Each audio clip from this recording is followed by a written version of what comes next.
പരാതി ബോധിപ്പിക്കുവാനായി എത്തിയിരിക്കുകയാണ്.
ഞാൻ എൻ്റെ ഭാര്യയെ കൂട്ടിയെ കണ്ടില്ല.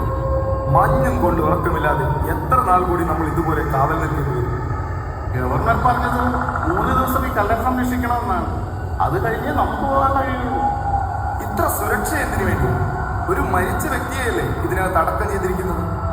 ഗവർണർ എന്തിനാണ് ആ ശവശരീരത്തെ ഇത്രയും ഭയക്കുന്നത്? അത് വെറും ഒരു ശവശരീരമല്ല, നസ്രായനായ യേശുവിന്റെ ശരീരമാണ്.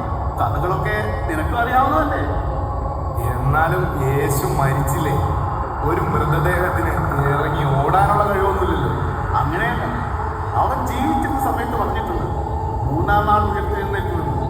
ചിലപ്പോൾ അവന്റെ ശെങ്കടികൾ ശരീരം ഒന്ന് മുറിച്ചതിന് ശേഷം ഉയർത്തെഴുന്നേൽക്കുന്ന കള്ളപ്രസ്താവന ഇറക്കിയാൽ അത് നമുക്ക് ദോഷം ചെയ്യും. എന്നാൽ അവന്മാർ വരട്ടെ, എന്റെ കുന്തത്തിന്റെ മൂർച്ച അവന്മാരറിയും. ഇതിൽ പുറത്തെടുക്കും ഞാൻ അവന്മാരെ. ഈ രാത്രി എന്തൊക്കെയോ സംഭവിക്കാൻ പോകുമെന്ന് എന്റെ മനസ്സിലായി. എന്തും സംഭവിക്കും. അതുകൊണ്ട് ഇന്ന് രാത്രി നമ്മൾ കൂടുതൽ ജാഗ്രത പാലിക്കണം.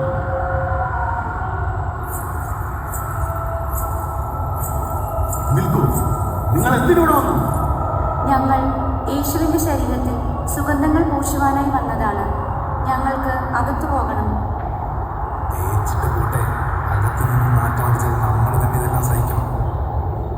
നാശം വേഗം തേച്ചിട്ട് പോകാൻ നോക്ക്. ഗവർണർ അറിഞ്ഞാൽ ഞങ്ങളുടെ ജോലി പോകും.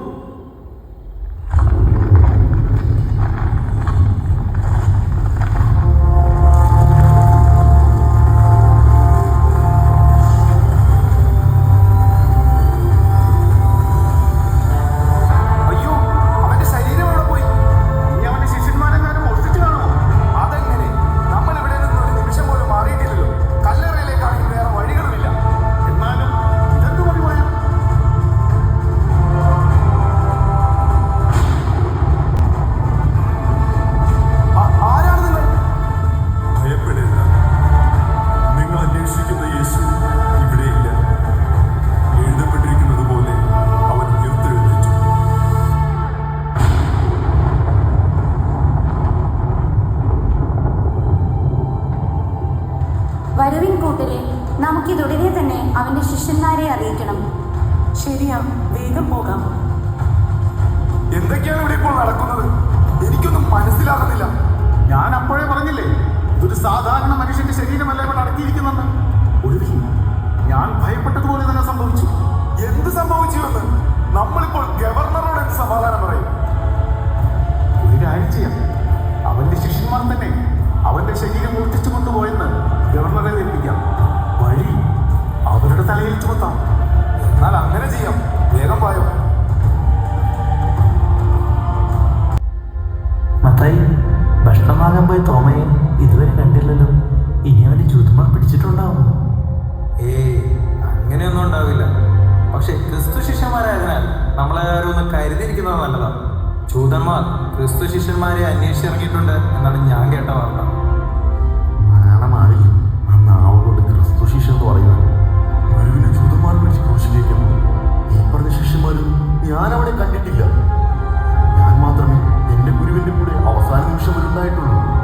യോഹന്നാനെ, നീ ഒന്ന് ഒച്ച വയ്ക്കാതിരിക്കും. ആരെങ്കിലും കേട്ടാൽ നമ്മുടെ ജീവിതം ആപത്താണ്. പത്രോസേ, സ്വന്തം ജീവൻ അത്രയ്ക്ക് കൊതികളുണ്ടായിരിക്കുമല്ലേ നീ ഗുരുവിനെ 3 തവണ തള്ളിപ്പറഞ്ഞത്?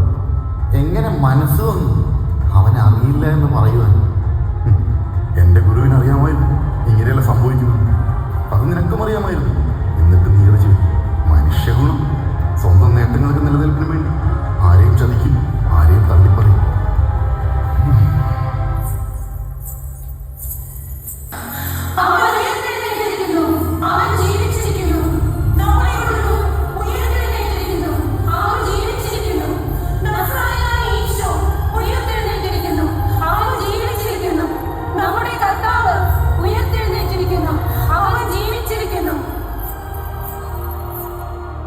എന്താ മറിയമേ, എന്താ നിങ്ങൾ ഈ പറയുന്നത്?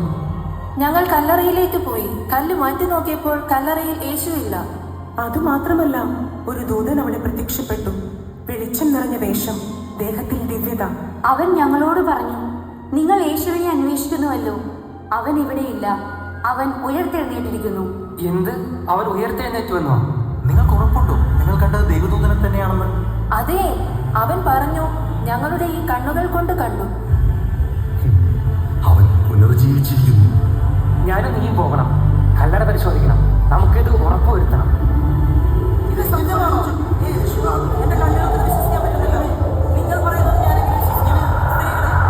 എല്ലാവരും നിശബ്ദരാകുകയും എന്റെ ഗുരുവിന്റെ സാന്നിധ്യം എനിക്ക് അനുഭവിക്കാൻ. അവൻ ഉയർത്തെഴുന്നേറ്റിരിക്കുന്നു.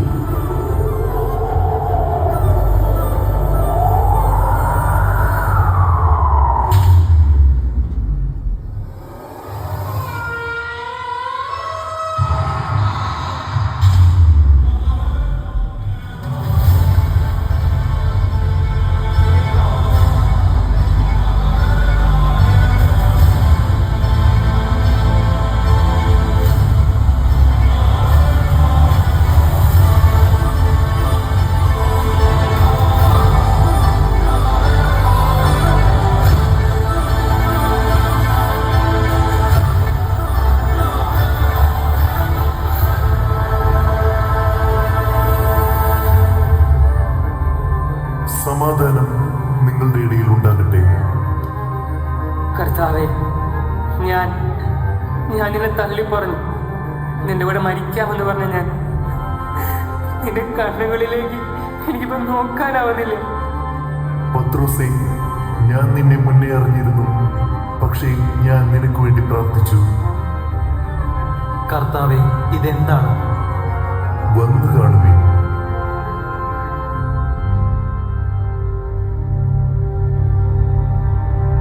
പിതാവ് എന്നെ അയച്ചതുപോലെ ഞാൻ നിങ്ങളെയും അയക്കുന്നു. സ്വർഗത്തിലും ഭൂമിയിലുമുള്ള എല്ലാ അധികാരവും എനിക്ക് നൽകപ്പെട്ടിരിക്കുന്നു. നിങ്ങൾ പോയി എല്ലാ ജനതകളെയും ശിക്ഷപ്പെടുത്തുവിൻ. പിതാവിൻ്റെയും പുത്രന്റെയും പരിശുദ്ധാത്മാവിൻ്റെയും നാമത്തിൽ അവർക്ക് ജ്ഞാനസ്നാനം നൽകുവിൻ. ഞാൻ നിങ്ങളോട് കൽപ്പിച്ചതെല്ലാം അനുസരിക്കാൻ അവരെ പഠിപ്പിക്കുവിൻ. യുഗാന്ത്യം വരെ എന്നും ഞാൻ നിങ്ങളോട്